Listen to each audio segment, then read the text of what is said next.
While I am recording this a day early, by the time this video releases, it'll be patch day for the Elder Scrolls Legends, and this patch is going to be coming with some quality of life improvements along with a couple of balance changes, and we're going to talk about those as well. But I wanted to start with the quality of life improvements because there are some interesting ones that you may or may not be aware of. These were kind of hinted at / leaked by Deckard over at Sparky Pants in the QA department, and there are some that I think are worth highlighting. Now, we are going to get some more VFX on a couple of cards here and there.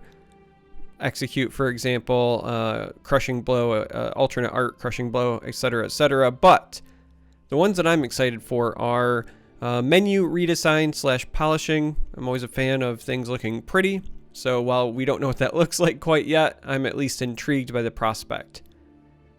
Match spectating. You're now going to have the ability to see both players' hands as long as you are friends with both players and you turn it on. This is massive for tournament organizers. No longer do you need 2 accounts and some sort of split screen setup in order to see everything going on in a single game. This is actually going to be a very big quality of life improvement for third-party tournament organizers like Warp Meta and whoever else decides to run one. Maybe now that things are getting easier, more people will pitch in and start doing some of this community stuff. So can't just leave it up to Warp Meta and Team Rank Star and those guys. Run some tournaments, folks.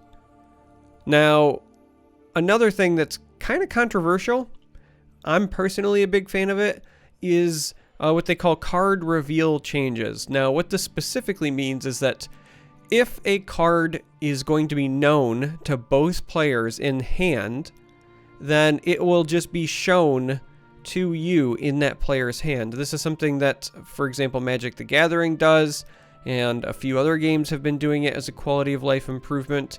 Essentially, if it's something where if you were just taking notes, you would just know at all times, right? They're just keeping the notes for you. A great example would be like Crown Quartermaster. You play Crown Quartermaster, it puts a steel dagger into your hand. In the past, this would just be added as a card in hand, and you would have to just mentally remember whether or not they've played it. You could do that by taking notes. You could keep track of the discard pile, etc., etc. But now it's going to just be revealed. So there will be, let's just say example, if they have 4 cards in their hand and one of them is Steel Dagger, there will be 3 that you see the card back, and then you'll see Steel Dagger in their hand. Now, there are some folks that are upset because they think that this is removing some of the skill from the game, because players who have a good memory have an edge, players who take notes or are more prepared have an edge. And I do understand that side of things. And as somebody who's played a lot of physical card games, taking notes used to be a mainstay in those scenarios. However, this is not a physical card game, this is a digital card game. And if I'm being entirely honest, at the top levels, everybody was keeping track and taking notes anyway. So it's really only going to impact folks who are not already playing at the top of their game. And for those folks, it will create a better play experience for them. Also, if I'm being honest, if it's good enough for other games, it's good enough for me. And there are times when I'm playing on mobile, you know, I'm on my lunch break at work and I don't want to take notes. You know, like I get it, you know, tournament play, things like that, high stakes, you know, when you're trying to try hard, you want to feel like you're really giving it your all. But the reality is that Legends is still a casual game that you play on mobile, sometimes on your lunch break or on your way to work. Helping to facilitate that is not the end of the world to me personally. And I just think that it's overall going to be a net positive. I think that again, it's not any knowledge that wasn't already available. There is also the argument to be made, in my opinion, where yes, like taking notes gives you an advantage, but there are also some times where, for example, if you're the kind of player who keeps track of things with the discard pile, but then some cards get banished, you may or may not remember whether or not that card got banished, right? We do not have access to a banish pile. So in many ways, this kind of helps offset that a little bit, not quite. I don't know. I'm pro card reveal. I guess that's the way that I can put it, right? Like I said, at the highest levels of play, you know, if you're one of those people that was playing on stage at the Master Series, every one of those people were taking notes, well practiced at remembering exactly what their opponents played. This kind of change, if I'm being honest, affects any of those top level players by exactly 0. So the only people who are going to benefit from this are people who are maybe of lower skill, or people who were distracted or multitasking or whatever the case may be. But those people, like, they're not going to suddenly turn around and like win tournaments as a result of this. Like, the idea that this is closing some sort of massive skill gap, to me, just kind of feels absurd, if I'm being honest, right? Like, oh, my opponent doesn't have to write something down now. Legends is one of the few games on the market that doesn't have like an active deck tracker. Some games like Mythgard are even building it into their interface. Magic has a deck tracker. Hearthstone's had a deck tracker for years. This game used to have a deck tracker, and all those things would keep track of that for you anyway. So, you know, unless, again, you're trying to harken back to the physical card game days, and again, don't get me wrong, I played a lot of physical tournaments. I get it, but it's just not where we are in card games anymore. So, you're supposed to win with your decision making and strategy, not because you have a better memory. That's the way I look at it. Anyway, I beat that horse to death. Let's move on and talk about the actual balance changes. Now I'm going to start with Lazzara, okay? Lazzara is being changed so that the bonus she provides is now +1/+1 instead of +2/+2. I'm a big fan of this change because it keeps, I think, Lazzara intact. I think she's still entirely playable, but she does not create incredible snowball blowout losses as much as before. Still a very powerful card in my mind. I think she's entirely reasonable in any blue deck that's also running Necromancer, for example, because it will still be yet another outlet to let you chain your Necromancers, you know, Necro into Necro into Necro into whatever. So I think that it's still a great card, a quality card. It's just not necessarily the auto include that it used to be, but it's still really powerful. And I still think that if you're running Elfique Conjurer, you're going to run Lazzara because it's going to help keep your first Conjurer outside of Ice Storm range. So now that I've talked about Lazzara, and I've kind of hinted at it, let's go take a look at the Conjurer change. Elfique Conjurer has went from a 3/4 with Guard to a 3/3 with Guard. This is entirely what I would have expected. If somebody would have said, hey, Charmer, what do you think they're going to do? This is what I would have said. Why? Because the primary complaint amongst the community has been that you play Elfique, and even if you do not get the specific consume trigger by eating an Atronach, you were still creating a scenario where there was almost no cards in the game that could 1-for-1 Elfique Conjurer, and the ones that could 1-for-1 it are things like Dawn's Wrath that cost more than Conjurer. So there was this feeling amongst many people that being the first person to play Elfique in a tight, close game or some sort of mirror meant that you were putting the other person in a disadvantageous position that they could not come back from because there was no 1-for-1 answer, right? Whether or not you agree with that statement doesn't matter. That was the general consensus, and as a result, I was expecting this card to get this particular nerf. I know a lot of people suggested losing Guard, but one of the reasons I suspected it was going to go to a 3/3 is because it reminded me of the dominance of Ulfric's Housecarl. So a little bit of history. Ulfric's Housecarl, the monthly reward card when it was first released, was a 3/4. And it did for token decks in many ways what Conjurer does now.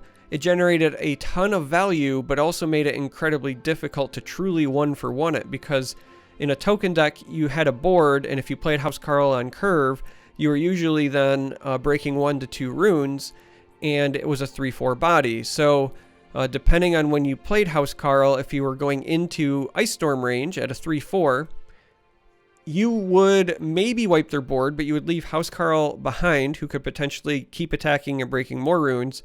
So they got a body out of it, 1 to 2 cards out of it, you know, future card draw threat, right? Like, it was just this crazy snowball card when it was a 3/4, because you either needed to answer it individually and then the rest of the board was thumping you, or you had to answer the board, but you did not deal with Housecarl effectively. And that's kind of what Conjurer was doing, right? Like, it didn't give you a way to deal with one or the other very effectively. Ice Storm is now that answer. Now, with that being said, while I thought this was coming, I do have some concerns, right? First, I'm not even necessarily convinced Conjurer needed a nerf. I know that might shock some of you, but that's just my camp. I'm generally against nerfs as a whole, because there's been plenty of times in the game's history where there are no good one-for-one answers. I survived through the initial Sower of Revenge release before we had Cast into Time, in which case the only way you could deal with Sower was with multiple cards if you didn't want to take the 5 damage, right?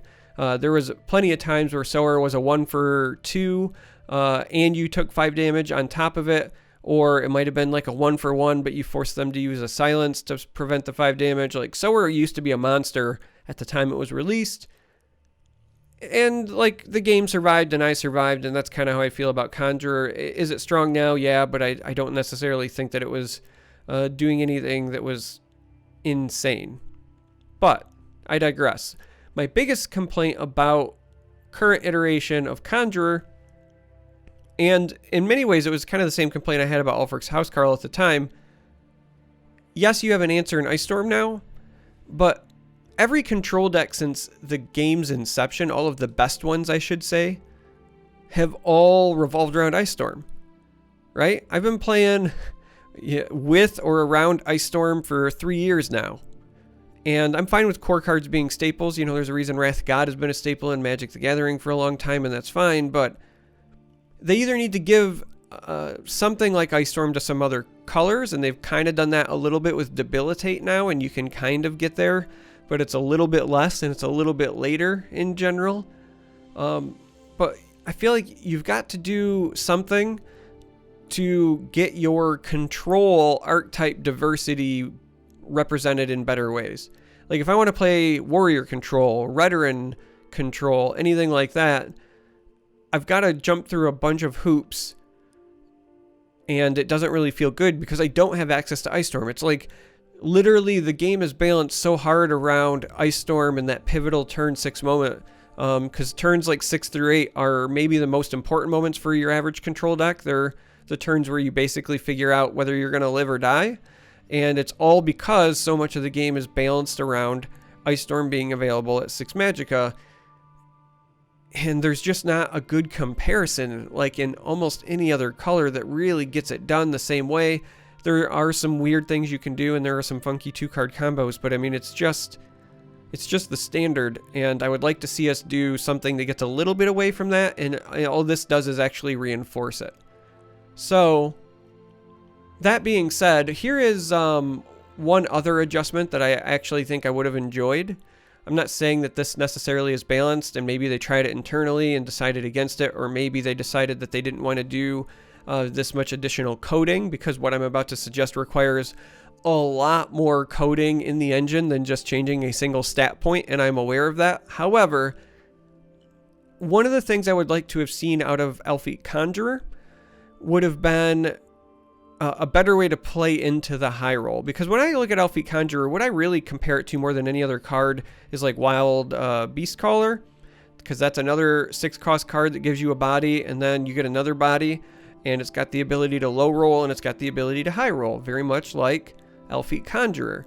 And I think that the difference between the two is that one is completely random, and the other one you have some semblance of control over because of the consume mechanic, but I think you could really play into it. So what I would have preferred to have seen is that Elfie Conjurer either always summons a Flame Atronach or always summons, you know, some standard creature, and then it has the caveat of if you consume an Atronach, instead spawn a copy of the Atronach consumed, right? So instead of getting a Storm Atronach because I ate Reflective Automaton, I should be getting a Storm Atronach because I ate a Storm Atronach. I should be able to high roll and get a Lava Atronach as long as I've played a Lava Atronach and had that die.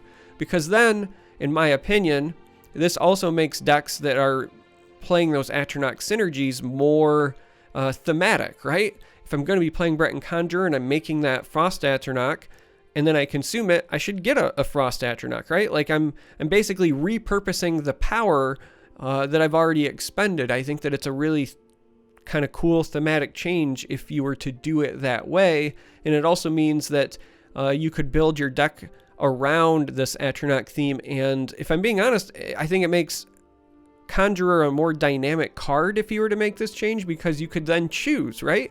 You kind of create this cool toolbox the later the game goes, where you say, okay, do I need another guard against aggro? I'll eat that Frost Atronach my Conjurer, or my Breton Conjurer made, right? Do I need a finisher? Okay, I'll eat the Storm Atronach or the Lava Atronach that my Mighty Conjuring summoned. But you're not doing that on like turn 5 with the Ring of Magicka because I ate a Reflective Automaton. You know what I mean?